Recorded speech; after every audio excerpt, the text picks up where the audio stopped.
Hello everyone and welcome to Burnt Toaster Productions. I'm your host, Burnt Toaster. Today I will be doing a suggested run. This run was suggested by a viewer I'll simply call Crimson. If you wish to get a little shout out just like they did, suggest a run in the comment section. It doesn't strictly have to be in Skyrim or be an unmodded experience, so suggest whatever you want and I'll do my best to get to it. Big thank you to Crimson for the suggestion. The rules for this run will be, I can only use scimitars for weapons. I'll be trying to match the theme of being a pirate, so the only thing the character will be able to wear is some sailor-themed clothing courtesy of the Anniversary Edition. The difficulty will be on Adept, as it is the quote-unquote standard difficulty. Shouts and other magic, such as spells and powers, are barred, unless required to progress the main quest line. Companions will not be allowed unless they're required by a main quest. And that's it. Now, without any further distractions, let's get into the video. First things first, I have to make the character for this run. It actually took me a bit since I was trying to find a hairstyle that I liked for a pirate. I ended up going for the shortest hair possible, which is basically none, because I'd imagine being a sailor would be a pain with long or medium length hair, especially if you have to swing a sword around. Anyway, welcome Jalum to the cast, everyone. A Redguard pirate who was caught illegally crossing the border, possibly to smuggle some contraband. You should know this whole song and dance by now. Alduin shows up, destroys Helgen, and I have to escape. During said escape, I went with Ralof. A pirate isn't about to willingly follow an Imperial soldier around. That being said, Ralof had to do all the fighting, seeing as there wasn't a scimitar in sight. Once I get out, I sell the loot I had acquired from many dead Imperials, then set out to Whiterun. I make it to the stables without any issues and take the carriage to Dawnstar. The reason being, there is a scimitar along the coast west of the city. It's free and doesn't require me to take care of any Alakir before being able to use it. After I grab my weapon of choice, I test it out on some local wildlife, then head off to Solitude to get some sailor-themed clothing for the run. I settled on these blue captain's clothes and some brown captain's boots. This was the best I could do, so I hope you're alright with it, Crimson. I tried looking for some Redguard specific clothing mods and I didn't find any for our sailor friend here. With that all done, I can get to business. And by business, I mean clearing out Embershard Mine for some training and loot. Now that the mine is clear, I go back to Riverwood and talk to Girder to get the main quest rolling. Since I know that I'll have to go there anyway, I make a slight detour to Bleak Falls Barrow to get the stone. At least it'll give me more opportunity to level some stuff up. Since I'm only wearing clothes, I'm quite susceptible to any sort of damage, whether it's physical or magical. The only good thing is I can block physical attacks at the very least. And I can somewhat disrupt magic, but it's not foolproof. Anyway, my initial plan was to level both one-handed and block so I can survive fights with tougher foes. Plus a little bit of training and stealth to have a possible advantage before combat starts. Being unarmored has a tendency to make you a little too wary of every danger, but I suppose that's not exactly a bad thing. Making my way through the Barrow is smooth sailing. In other words, the enemies weren't a huge pain to deal with. The only thing to give me a slight run for my money was the giant frostbite spider, but that's simply due to its attacks being capable of poison, and if I didn't block, I'd be losing a huge chunk of my health. With the spider squished, I can cut Arvel down and continue on fighting Draugr. I then open the puzzle door and fight the Draugr Overlord. I had to really focus him down since if he hit me, it'd be like getting hit by a pickup truck. Every time he tried to pull out his weapon, I simply bashed him around the end of the animation. It'd force him to attempt to brandish his weapon again, giving me ample time to deal some damage. Yeah, it didn't take too long for him to fall. With the stone now in my inventory, I can finally head to Whiterun and further the main quest line. Before I do though, I have plenty of loot to sell, so I take the time to get rid of it and then make my way to Dragon's Reach. I tell Jarl Balgriff what happened at Helgen, and afterwards he directs me to Sovngarde to help out with his little project.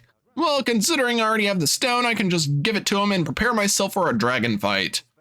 A dragon has been spotted around a watchtower, and since Jalum has the most experience with dragons, he is sent with a small group of men and Irileth to investigate the place. Not long after we arrive, the dragon makes an appearance. As usual, since this character is a melee character, I can't really do anything while the dragon is using their winged nature to their advantage. But once it lands, I can start smacking it like a piñata. Those bones and scales are going to make me a decent chunk of money, so honestly, dragons are basically flying pinatas with frost or fire breath.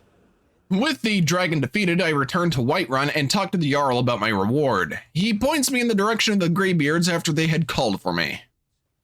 But before I went over there, I remember Crimson saying I could use the unique scimitar Windshear if I wanted to. In case you don't know, you can find it along the bow of the Kataraya. The only way you can reach the ship is by going through pretty much all of the Dark Brotherhood questline. Well, no time like the present. I take a carriage to Windhelm to speak to Ventus Aretino. He'll think I'm there to pick up his contract. Jalum isn't exactly an assassination expert, but coin is coin. I get into the Aretino residence and talk to the boy regarding the contract. He wants me to go to Riften and forcefully put Grelod the Kind in retirement. I make my way to Riften and find the orphanage, and sure enough, it was a piece of cake. So I return to Aventus, get my prize, and head to a tavern to sleep it off.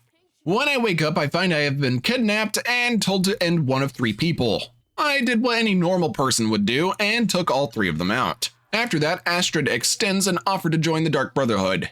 Seeing as I want that unique weapon, I'll have to play along, but Jalum doesn't really vibe with the whole Sithis in the Void bit. He only cares about the money. Anyway, at the Sanctuary, I speak with Nazir to get my first set of contracts. 3 targets, all of which are pretty easy to get rid of. Well, besides a dragon interrupting me on the path to my first one.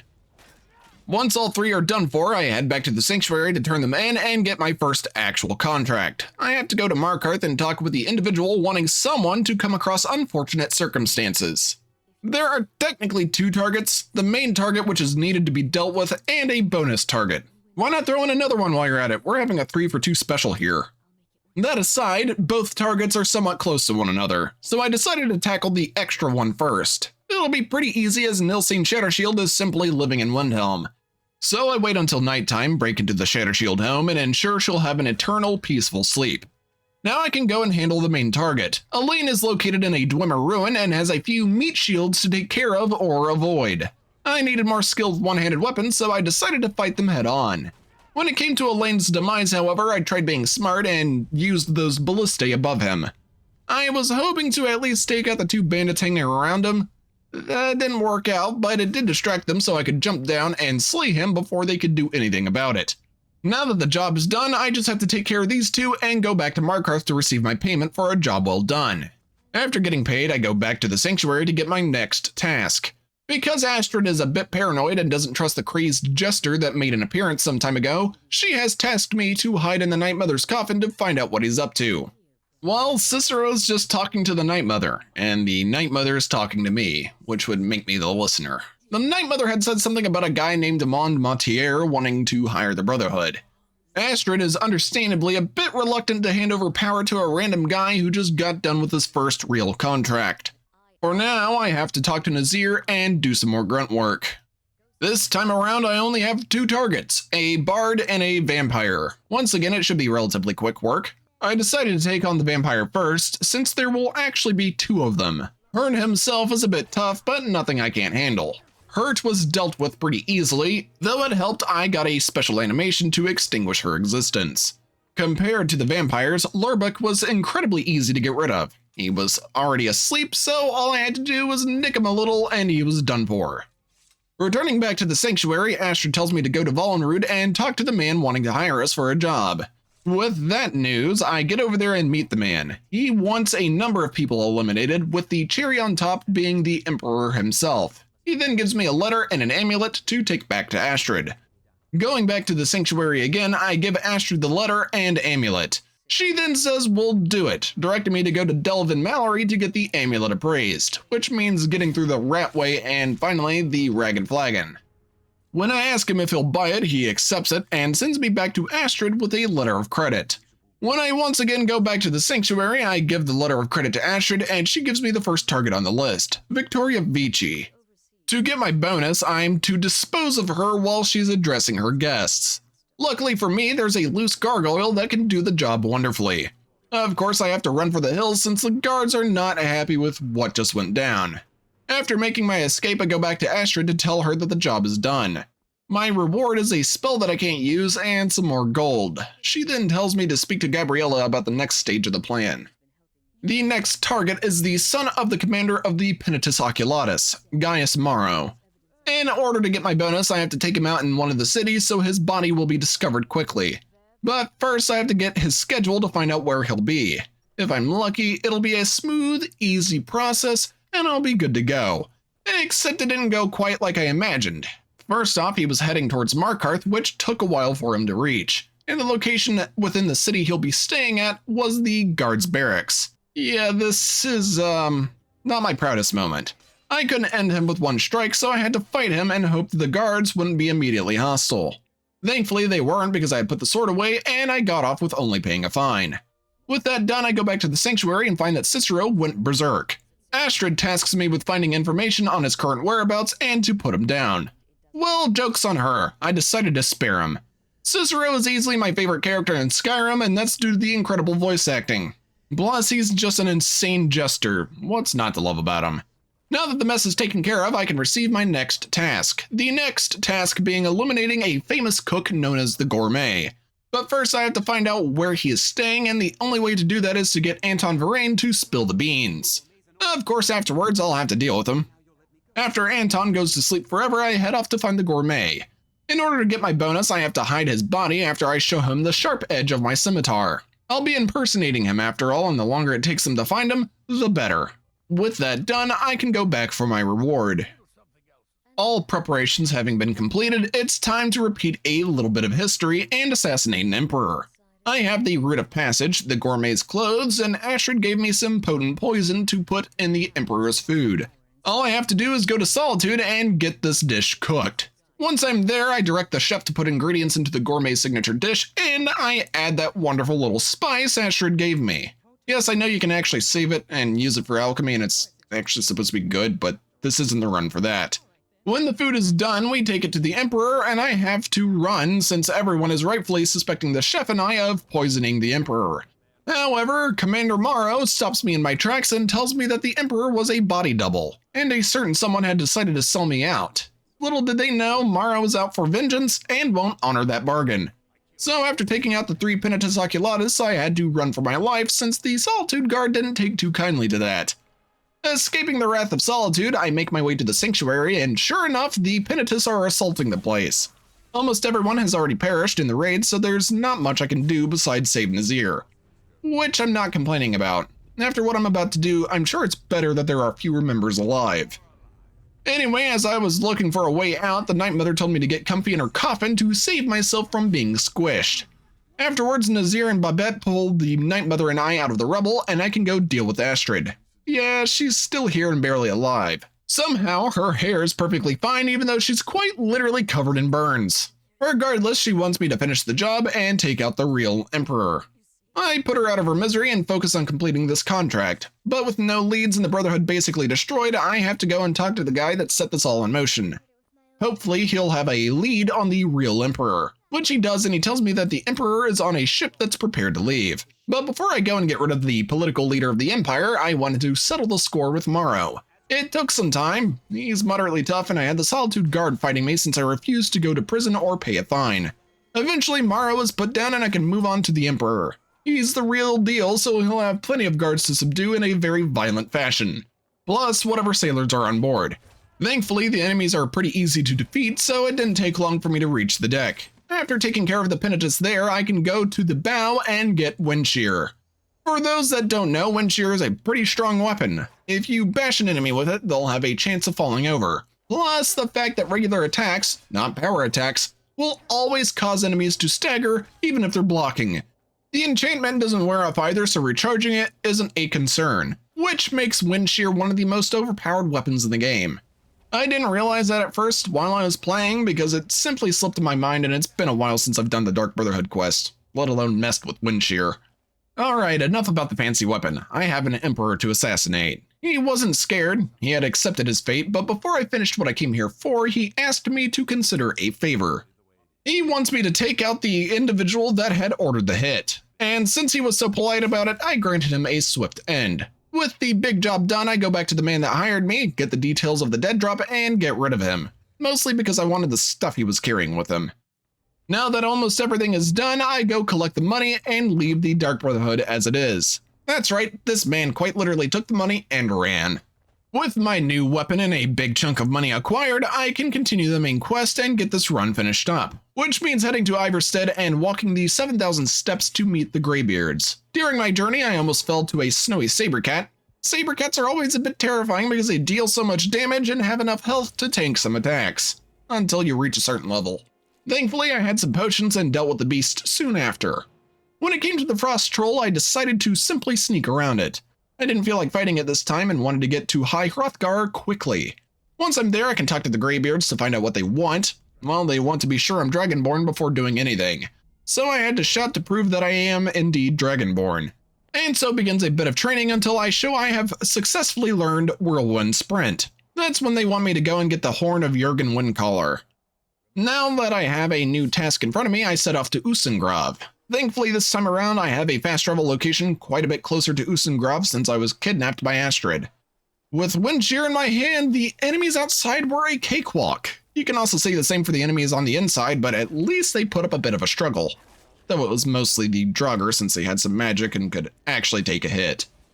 I was still using the bash and caused one of them to spin like a Beyblade, which was absolutely beautiful. Further in, I come across the Whirlwind Sprint corridor and get through. After that, I'm in the fun spider and fire area. And rather than be a coward like a previous time, I fought them. Surprising no one, I was able to deal with the pests. As usual, I'm not able to retrieve the horn due to someone else's meddling, so I had to go to Riverwood and ask for an attic room. Delphine finally gives me the horn after I'm forced to wait for her to enter the room. With the horn in hand, I go to High Hrothgar and give it to the Greybeards. After they formally recognize me as Dragonborn, I backtrack to Riverwood to talk to Delphine. She wants proof that I'm Dragonborn, and to prove it, I must go slay a dragon that will be revived at Kynesgrove. Since I have that information, I head to Kynesgrove, and this singular fight will show you just how overpowered Windshear is. This poor dragon was constantly stun-locked and couldn't do much. I would have increased the difficulty, but to be fair, most if not all of Skyrim's difficulty settings only make enemies tougher and deal more damage. And I don't feel like fighting any amount of enemies for too long. I've got a deadline to meet. Once the dragon has been felled, Delphine says we should investigate the Thalmor, but she'll need some time to get some things together and devise a plan. I'm to meet her back in Riverwood, which I decide to go ahead and do. She has thought of a plan to get me into the Thalmor Embassy. This plan basically involves me getting dressed up and attending a party posing as a guest. I have to talk to Malborn and Solitude about smuggling my gear into the place since I can't just go in with all of it on my person. Thing is, I still haven't paid off my bounty in Solitude. Good news is I've got a bunch of gold and can easily just pay my way out of jail time, much like an actual rich person. After paying my debt to society, I stop by the Winking Skeever and give Malborn my stuff. Then make my way to the stables to get the clothes, invitation, and get on the carriage to get to this party. I make it there, show my invitation, and get the task of creating a distraction. So I give this fellow Redguard a drink and he goes to work. While that happens, Malborn and I go into the kitchen so that I can finally grab my gear. The rest of the place involves me fighting the Thalmor and grabbing whatever I can find. Eventually I make it to the dungeon and get the information I need. After fighting a couple more Thalmor, I can make a run for it. Now I can get back to Delphine, gather all of my other gear, and get my next task, which is to find a man named Esbern. All evidence points him to being in the Ratway. Since I still remember where to go, I head down to the Ratway vaults, deal with some Thalmor, a couple of crazy people, and find Esbern's hovel. Once I talk to him for a bit and tell him I'm Dragonborn, he's willing to go. Once we step out of the place, we have a couple of Thalmor to fight off. When the elves have been cut down to appropriate size, Esbern and I make our way to Riverwood and meet with Delphine. After discussing what we could do next, we have the objective to go to Skyhaven Temple to find Alduin's Wall. I decided we should split up since I wanted to grab some potions from various shops. Just because I can stunlock enemies to oblivion doesn't mean I'm utterly immune to damage. I know the Forsworn in that area could easily put up a tough fight, especially this Forsworn pillager that had a fairly strong frost spell as well as a frost atronach. After a while of trying to fight the pillager, I decided it wasn't worth it and continued to our objective. A couple of puzzles and a slice to my hand later, we find the wall and learn that the Nord heroes of old had used a particular shout to defeat Alduin. And since no one here knows what to really look for, I'm sent to ask the Greybeards about it. With that in mind, I go back to the mountain and ask about the shout. Arngir, like usual, gets a bit uppity and quickly put in his place. I'm then granted an audience with their leader since I'm asking things only he would know. So as a final little tidbit of knowledge, the Greybeards give me the Clear Skies shout, and send me on my way. The only things up here are ice wraiths, which aren't exactly difficult to kill. Regardless, I ascend up the mountain and talk to Parthenax. He tells me that the ancient Nords used an Elder Scroll, and since Parthenax doesn't know the shout himself, I have to go get a scroll and use it on the mountain to get the shout. So I go to the College of Winterhold shout to get in and talk to the librarian. He hands me a couple of books and points me in the direction of Septimus Cygnus, since he is the closest expert on Elder Scrolls. After a quick little swim and walk, I found him. He tells me where one is located, which is within a Dwemer ruin. I make my way over to said Dwemer ruin. The journey there is relatively uneventful, which I'm not really complaining about. The less time I have to spend fighting something, the quicker I can get this over with. This place is hell for anyone that doesn't have any sort of poison resistance. And I have none. The good thing is I have a sword that'll stunlock the Thalmor, though that doesn't mean I can simply steamroll them. But before I do fight them, I've got my first Dwarven Sphere. This is where I really started to notice the stagger that Windshear's putting out. Dwarven Spheres are fairly dangerous when you have no armor, so to see one get dismantled like this surprised me a bit in the moment. Only thing you really have to do is just time your strikes right. Besides fighting the dwarven contraptions, I come across my first Thalmor. I push the poor thing off of a very high place. Honestly, that part of Windshear's enchantment is a bit situational, but hey, at least the option is there. A few more dead Thalmor later, I wanted to test a higher difficulty. As I said earlier, most increased difficulties just make enemies spongier and more damaging. And that's pretty much it. It doesn't really become more challenging per se, it only drags fights out a little bit longer. Even more so with multiple enemies. So if anyone knows of a mod that balances the difficulty where it's dangerous for both myself and others, making it challenging but fair, do tell me in the comment section. I'd like to test it out and see if it fits me. If you want another showcase of the power of Windshear, the Dwarven Centurion right before Blackreach was utterly helpless against my assault. Once I got into Blackreach, I wanted to spice things up with this character a bit. I wish I had done it earlier, but oh well. I equipped my plain scimitar on my offhand and used it to increase my damage output. I don't really have to worry about defense when I'm completely breaking everything in my path with stagger. This was probably one of the better decisions I made. Nothing could really stop me. The Dwarven Sphere right in front of me did hurt quite a bit, but that's due to some mistiming with strikes. It was quite literally a skill issue on my part. Besides fighting some more Thalmor and their little insectoid pets, the journey to the Tower of Mizark was pretty chill for once. When I'm there, I can get to work grabbing that scroll, which is quite literally a process of pressing buttons until other buttons can be pressed. Now with the scroll in hand, I can go back to the Throat of the World and read it. But first I wanted to sell some loot and get some potions, since that will never hurt. After purchasing all the things I need, I finally get to the mountain and read the scroll. I learn the Dragonrend shout, and then Alduin drops by with plenty of little Debbie snack cakes. However, I hate anything sweet nowadays, so it's time to fight him. It didn't take too long to get him to yield and fly away, but now I don't know where he is, and I'll have to trap a dragon in Whiterun in order to find out. The Jarl isn't keen on the idea, at least while there's a war going on. So in order to get Balgruuf to agree, I'll have to talk to Tullius and Ulfric to form a temporary truce. The peace talks go about as smoothly as it can, I suppose. Afterwards, Esbern gives me the name of a dragon to call, and now I can go trap him in Dragon's Reach. Trapping him is pretty easy. All I have to do is call his name, use Dragonrend, and then run back until the trap activates. After a bit of talking, Odahviing agrees to take me to Skuldafn, but only if I free him. Well, there's no other choice, so he's free. Let's just hope he doesn't turn a guard into a well-done steak. Since I don't have anything I need to grab, I hop on Odahviing and leave for Skuldafn. Windshear is putting in tons of work, meaning the trek through Skuldafn is pretty easy. The one enemy that gave me a slight sense of dread was the Dragon Priest, and that's only because I know that the staff is pretty damn dangerous. But Windshear can stunlock enemies, so if I can get to him before he grabs the staff, I can eliminate him before he can fight back. Thankfully, that plan had worked out beautifully. That was probably the easiest Dragon Priest fight I have ever experienced. Since he didn't grab the staff, I can simply walk forward and get into Sovngarde. Before I can enter the Hall of Valor, I must fight soon. At first I was pretty confident because of Windshear. Well, turns out Soon is immune to the stun effect, which was pretty scary considering he can easily end me in 4 strikes. Luckily, I had plenty of potions to chug, so I got through the fight and could be let in. I then meet with the 3 heroes of old and we set out to fight Alduin. Though first we have to clear out this fog, which takes a couple of times, but it does draw his attention. Now all I need to do is use Dragon Rend and attack. Good thing for me is the fact that Alduin isn't immune to stuns like Tsun is, so this fight becomes quite easy and only takes a bit of time to end his reign of terror. When it's all said and done, Tsun puts me back in Tamriel, and now the run is finished.